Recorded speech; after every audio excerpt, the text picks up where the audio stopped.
Hi, everyone, and thank you for joining today's webinar. We're thrilled to reveal tips for getting more out of your website so you can boost your online presence and generate more leads.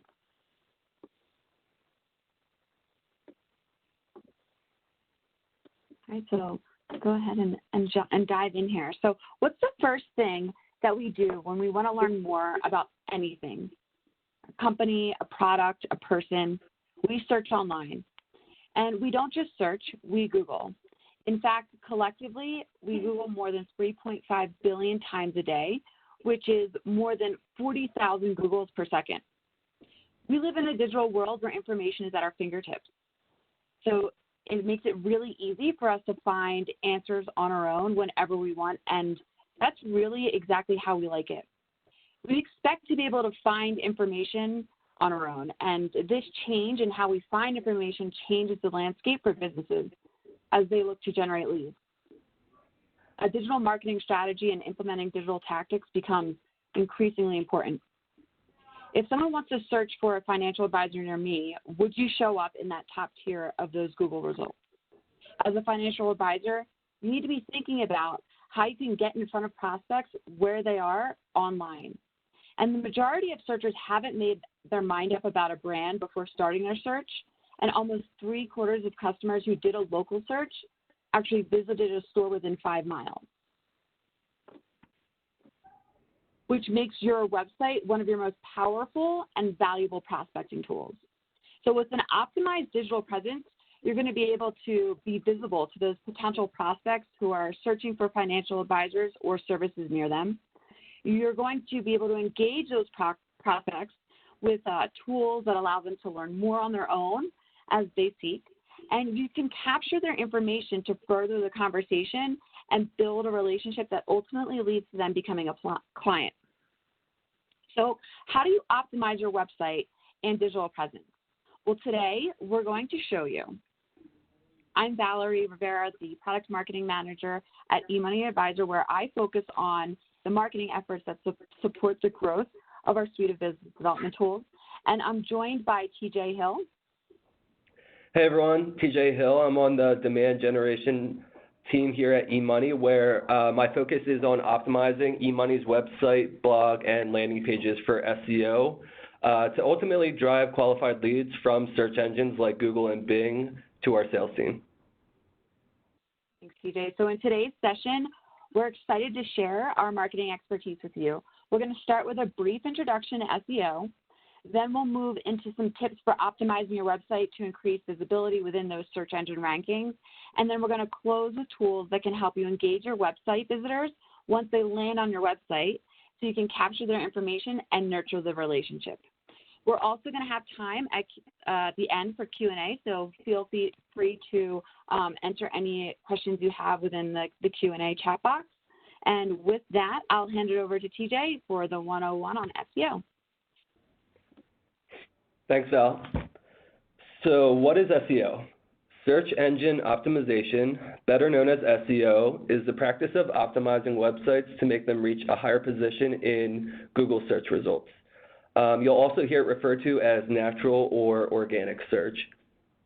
Keep in mind that these are the non-paid search results. So if we quickly look at this results page here on the right, you'll see paid search results listed at the top with a small ad icon, that green little icon.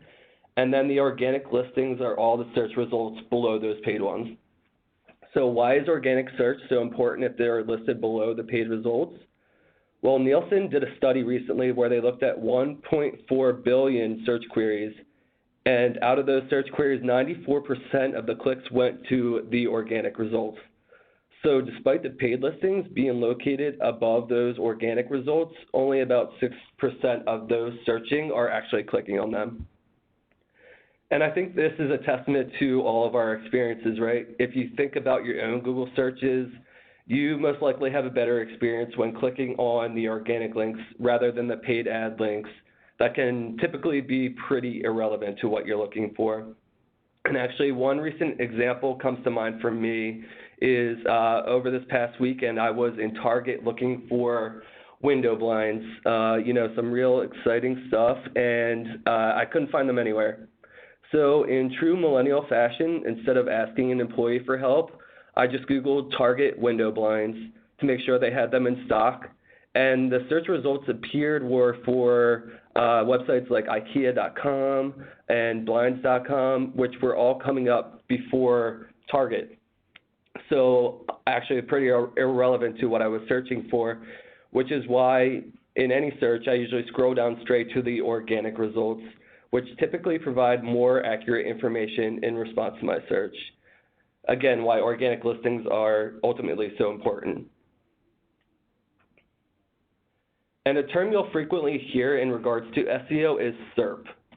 And this stands for Search Engine Results Page, and it's the list of results you get when you search for something online. So in this example that you see here, I searched for financial advisor, Philadelphia, PA. I cropped off the top, but if you were to see my entire screen when I perform the search, the top 3 results are the paid search ads. Next, what you see here is what's called the local pack, which is a map and then the businesses listed on that map. And below that are all the organic listings. And the local pack is not always shown for every single query, but in about 35% of all searches, it will appear. And if a search query includes a location, as it did in this example right here, it will show a local pack. And if you complete this type of search on your mobile device, a local pack is much more likely to be displayed. Keep in mind, the results are completely dependent on the searcher's past history and also their current location. So to have your business appear in this local pack, what you want to make sure to do is set up and optimize your Google My Business page. So if you do a quick Google search for Google My Business, you can sign up your business there for free. And just some stats that reiterate the importance of making sure your business appears on the first page here is that less than 6% of people advance to page 2. So if your website appears on page 2 of Google results, it essentially doesn't even exist. In fact, page 2 only drives about 5% of clicks, and page 3 only 1%. And the top organic search results drives 33% of clicks, while the top 5 organic results capture 67% of all clicks. Moving on, so most SEO experts estimate that 50% of your site's SEO performance is determined by on-page SEO factors, and 50% is also determined by off-page SEO factors. So on-page SEO is typically what you probably think of when trying to improve your website. It's making sure the content on your site is relevant to both what your business does and what a visitor is searching for, and it covers a specific bit of information in a lot of depth. So we'll dive into these specific factors like title tags, headers, and more in just a little. But quickly, I want to touch on off-page SEO, which we won't get into as much in this presentation. So this refers to actions taken outside of your own website to impact your rankings within search engine results pages. Essentially, it involves improving search engine and user perception of your site's popularity, relevance, trustworthiness, and authority. And this is accomplished by other reputable places on the internet, like web pages, websites, and people on their social media linking back to or promoting your website. What they're doing is essentially vouching for the quality of your content. And some types of backlinks include publications or, like I mentioned, clients and peers naturally talking about your business and linking to a web page on your site. It also includes adding links to a page on your site, whether that's in a press release or if you're commenting on a blog. And you can also create backlinks by including links to your site on social media, again, by setting up your Google My Business account or just by doing guest blogging. So for on-page SEO, keep in mind that implementing all these best practices is dependent on your website hosting provider. So if you're using WordPress, which we do here, or if you're using Squarespace, or if you contracted a third-party vendor to create your website, you'll have to go through those specific channels to make the changes that we're about to discuss. So we're going to start with keywords since they lay the foundation of your best practices related to SEO, and they also provide a look into how people are searching for your business versus how you're promoting your own business. So before creating or refreshing your website, what I always recommend doing is some keyword research to determine, one, the intent of your online audience so they can easily find you, and second, to discover content relevant to your business that ranks well organically. So to perform a quick audit of terms people are using to find your company, Google has a tool called Google Search Console. That's CONSOLE, and that makes it easy to identify some of these keywords that might help promote your business. So on the right are two screenshots from eMoney's Google Search Console account. And if I sort by clicks, which I did in these screenshots, I can see pretty obvious branded terms that people are searching to find eMoney. So you'll see eMoney, eMoney login, etc. But if I scroll down, I can find non-branded keywords like content marketing for financial advisors or wealth advisor software that I may not have known people are finding eMoney by searching. And by incorporating some of these non-branded keywords onto eMoney's website pages, I can increase our company's website rank for those specific terms. Next, I'm going to discuss URLs. So why do URLs matter for SEO?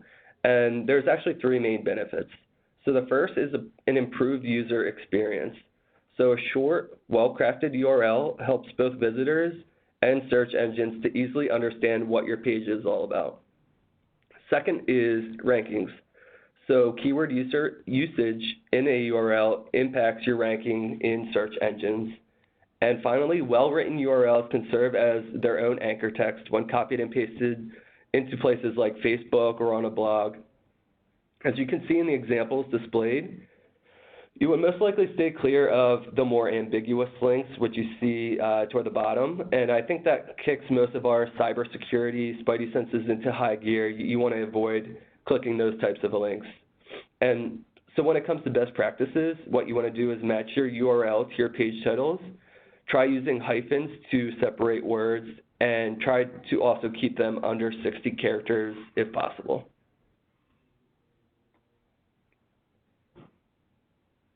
Next is title tags. So title tags are displayed on search engine results pages as the clickable headline for a given result. And these are important for usability, SEO, and also for social sharing. So the title tag of a web page is meant to be an accurate and real concise description of your page's content. When you click on a search result, what you're actually clicking on is the title tag of the page that you're going to visit. And title tags are a major factor in helping search engines understand what your page is all about, and they're actually the first impression many people have of your page. They're used in three key places. First, they're used in search engine results pages, like I mentioned. Second, web browsers. You'll see the title there. And then thirdly, they're used in social networks. So unless you have a very well-known brand like Target or Sam's Club, you may even want to put a keyword you want to rank for before the name of your company. So in the examples here, Beyond Your Hammock led with their company name and location first, while Dunstan Financial led with a job title and location. And both of these SEO tactics are effective because they're addressing what their target audience is actually searching for. And as far as recommendations, you want to incorporate keyword phrases into your title tag that best describes your page. Make each title unique to each page, and put important keywords first, and try to keep them to 50 to 60 characters long. Next are meta descriptions, and they're essentially the summaries of your web pages. They're between one sentence to a short paragraph long, and they appear under the blue clickable links in a search engine's results page. However, depending on a user's search query, Google actually might pull a meta description text from other areas of your page in an attempt to better answer the searcher's question. So what you write as your meta description doesn't always end up being what the searcher will see. But what you want to keep in mind is that it's basically ad copy and does not actually affect SEO directly other than to help determine how many who see your result will click on it. But if enough people see your result and don't click on it, Google may start to say, this isn't a good result for what the searcher was looking for, and it'll actually stop showing the listing in the list of results. Next are header tags. So although header tags aren't critical for boosting SEO, they still indirectly influence your rankings by making your content easier and more enjoyable for visitors to read. And it also provides context about your page's content for search engines. Header tags appear within the actual body text of a web page. So a helpful way to think of header tags is by comparing them to a table of contents for a book. Your H1 introduces the topic your page is all about, just as the title tells a reader what a book is all about. The H2s, or header 2s, are akin to book chapters, describing the main topics you'll cover in sections of the article, and then subsequent headers, H3s to H6s, serve as additional subheadings within each section. Next is content, and we can honestly spend a whole session on content, but for today, we'll spend time specifically on optimizing your homepage for SEO. So the content should be organized in a logical way. You want your visitors to know who you are, what you do, and where you're located. And if we take a look at this website, you can see how they've incorporated these different aspects. So who they are, their Clarity Asset Management, what they do, they're a fee-only financial planning and asset management firm, and where they're located in Ames, Iowa. And if we did a quick search to see how they're performing, they're actually the second organic listing, so they're doing pretty well. And this is why the content on your pages is so important. Both prospects and clients can easily find clarity to learn more about their company and contact them. Internal links are any link that takes a user to another page within your website. So for instance, linking from your home page to your bio page, or from your financial planning services page to a blog post you wrote on, let's say, budgeting. And there are four main goals of internal links. They allow users to navigate a website, they help establish an information hierarchy, they help spread ranking power around a website, and they help search engines discover and organize the content on a website. For your own pages, what I recommend you do is go through each and every page on your website. Check to see what other pages on your site are linking to it, and if no page links to the page in question, what you want to do is build a link using anchor text that best describes the destination page. Second, optimize anchor text you are already using.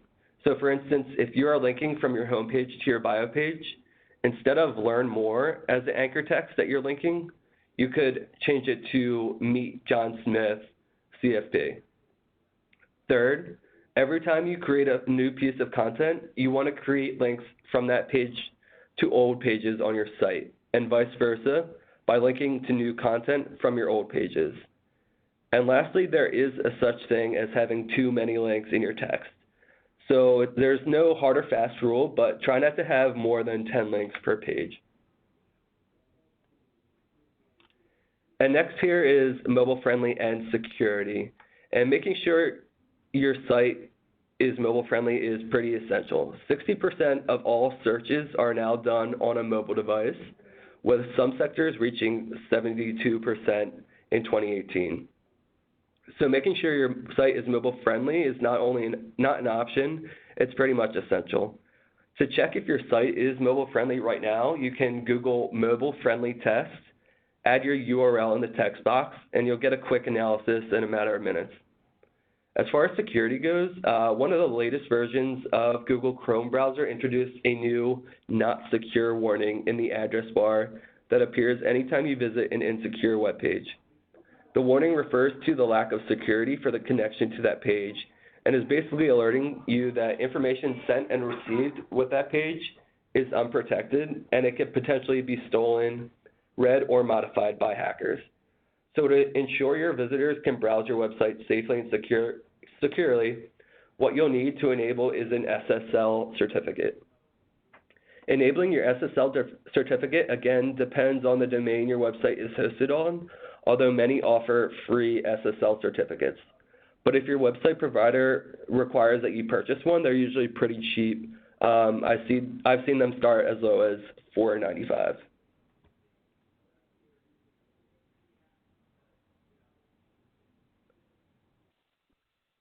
All right, so up until now, everything that we've discussed is about SEO, being visible, and driving visitors to your website. So thank you, TJ.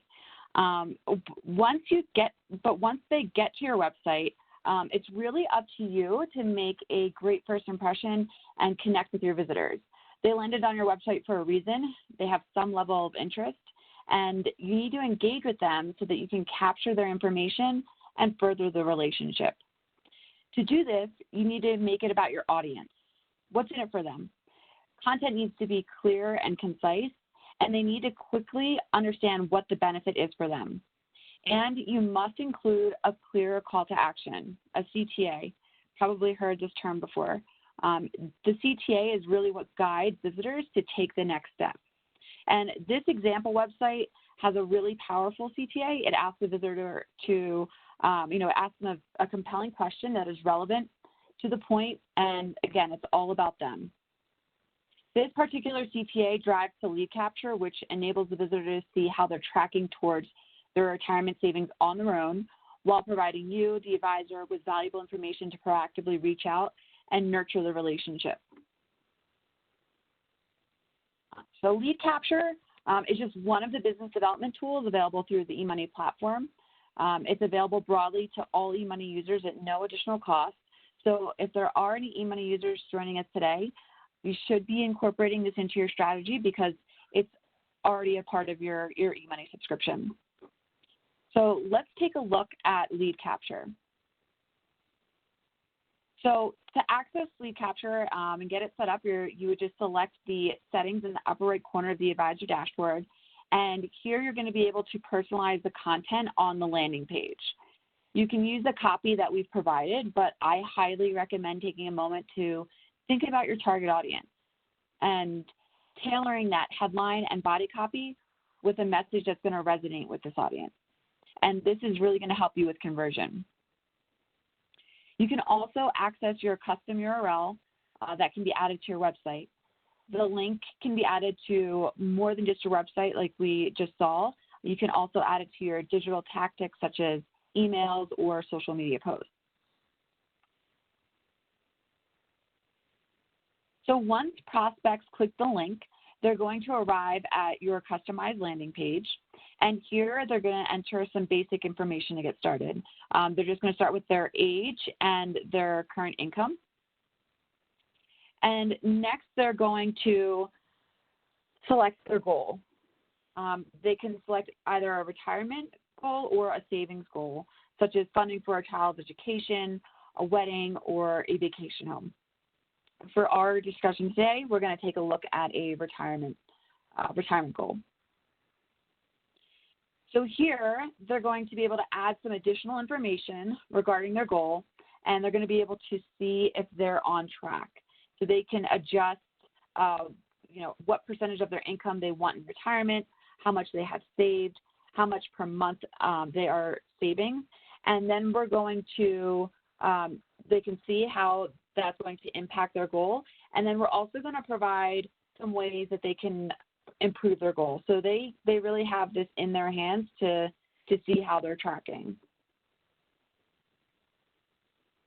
And once they're ready for help, they can easily request a consultation with you. So the next step here is entering their name, their contact information, anything else that they might want you to know about their current situation or what they're interested in discussing with you. Once they submit that request,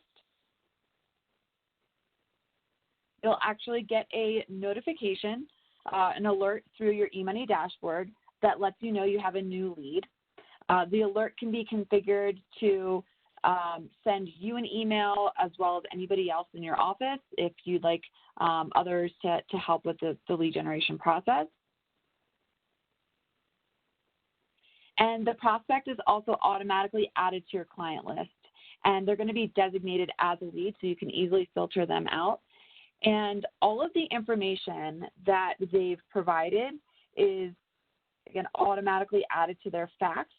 So you'll have answers to all of that information that they enter, their age, their income, their goal, so that you can determine how you'd like to move forward with them. And if you're going to move forward with them, having that information to have a more meaningful first conversation. So lead capture has a comparable conversion rate, to other industry landing pages, and is really just one way that you can engage with visitors of your website.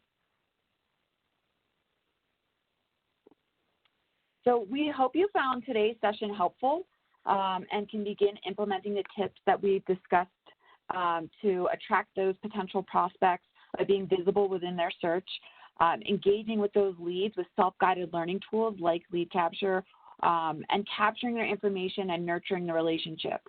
We're going to hang on the line here for a few minutes and review any questions that have been submitted. Also wanted to mention that if you're looking for more information on how to improve your marketing, be sure to save the date for the eMoney Summit. That is this October, where we'll have a marketing track specifically for financial advisors. We also have a ton of resources on the eMoney blog, but we're going to go ahead and take a few minutes here to review any questions. So please feel free to submit those, and we'll come back in just a minute.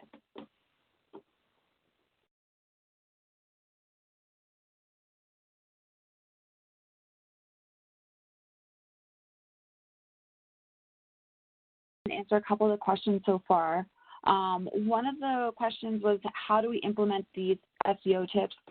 This really depends on where your website is hosted and who manages your website. So if you have a website or webmaster who handles managing your website, they should be able to help you with the tips that we've discussed. Another question is, what are some other ways that lead capture can be used?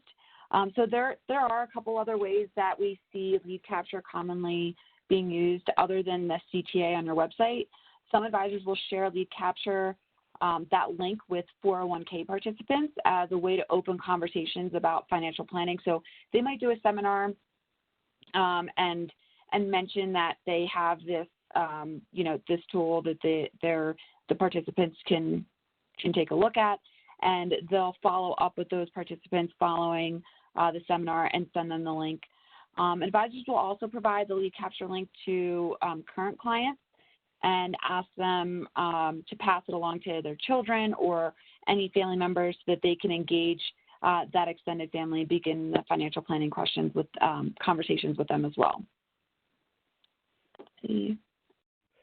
Yep, I can take one. So part of it's being cut off on my screen, but it's Ben Cummings, and he said, is there a concern about reviews on Google My Business, I believe is the question. And for that one, there's nothing wrong with having reviews about your business, but what you can't do is incentivize clients or prospects to review your business, actively asking them to do that. So that's definitely something you want to avoid. But as far as reviews in general, that the more reviews, the better. It'll definitely boost your SEO. Editing the Ready to Talk form through lead capture. So there is not a way to actually add a scheduler. We have heard that feedback before and something to think about, but might be another, what I could suggest is maybe when you do have someone submit any type of response through the request form, is maybe just having an automatic response that you could send to that person with your scheduler. So maybe a more like an introductory email introducing yourself and with the link to schedule a meeting. As far as the cost for the summit, so right now we're in early bird pricing, which is $9.99. The registration doesn't open until mid-February, which is coming up pretty soon, but keep a lookout for that registration page to go live.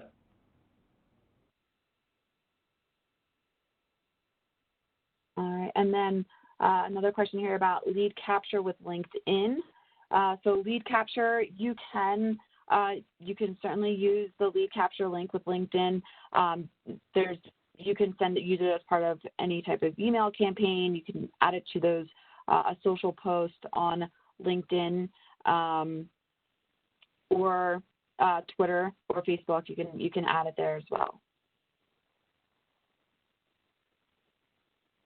All right, so we are going to, if we didn't get a chance to answer your question so far, we will be reaching out individually to help answer any of those questions that came in.